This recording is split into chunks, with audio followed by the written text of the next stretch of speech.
Jeremiah chapter 29, verse 11. For I know the plans I have for you, declares the Lord, plans to prosper you and not to harm you, plans to give you hope and a future. Now, many believers know that God has a plan and a purpose for their life, that God has a future for them. However, I start from the basis by establishing that as a living being on the surface of the earth, God has a plan for you. For every of God's creation, there is a record, a script of head God has planned that you would do on earth, and all of these are great plans. Now, for every of God's children who accepts the life of God and becomes a believer, he has been translated from the kingdom of darkness into the kingdom of light and will begin to take steps in alignment with God's plans for his life. This means that every believer on earth has a purpose that must be fulfilled on earth in line with the propagation of Christ. You have an assignment on your shoulder, dear believer. You are not on earth to live your life only for you. This is a grave mistake that believers make. You are quick to forget that you have a mission, that you have a mandate to fulfill. Now that we have established that God has a plan for all of His children, for you, there is a training that needs to be carried out to prepare you for this great assignment. God never uses untrained soldiers. God trains all of His children. If you are unprepared, you are more prone to failing or falling. The work ahead requires training. You must be prepared in order to achieve success. There is no success without a process. You must be willing to go through the process.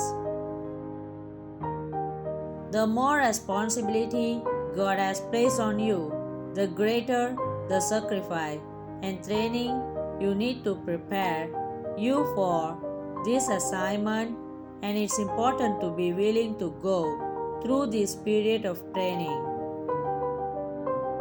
You might have noticed that your pattern of life is different from the next person around you.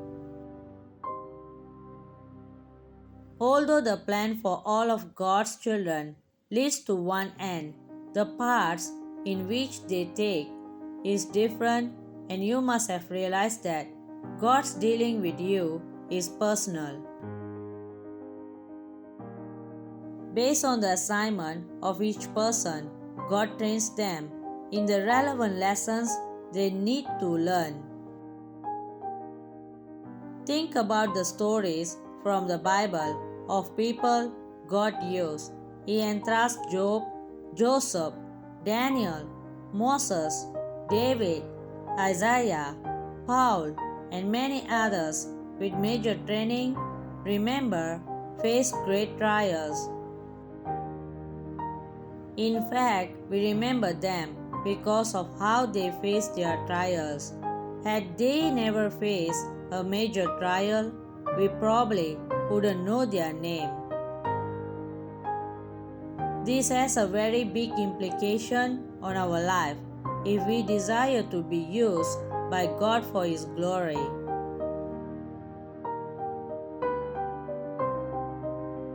From all we have seen in the scriptures, the Godhead hasn't announced a change in strategy.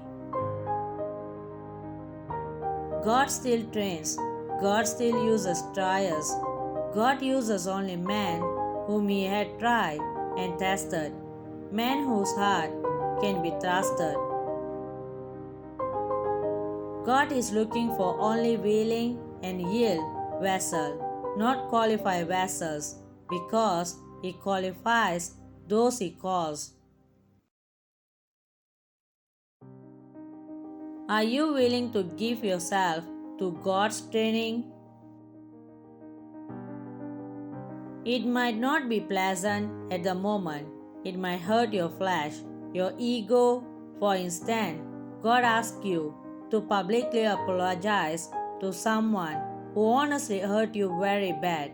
It's not easy, it's painful, but as a soldier, you would have to obey, understanding that it is for greater good.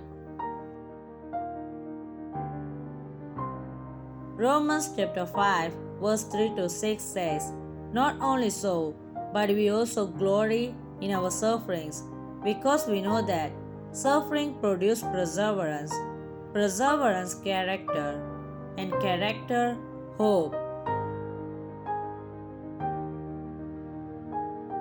And hope does not put us to shame, because God's love has been poured out into our hearts through the Holy Spirit who has been given to us."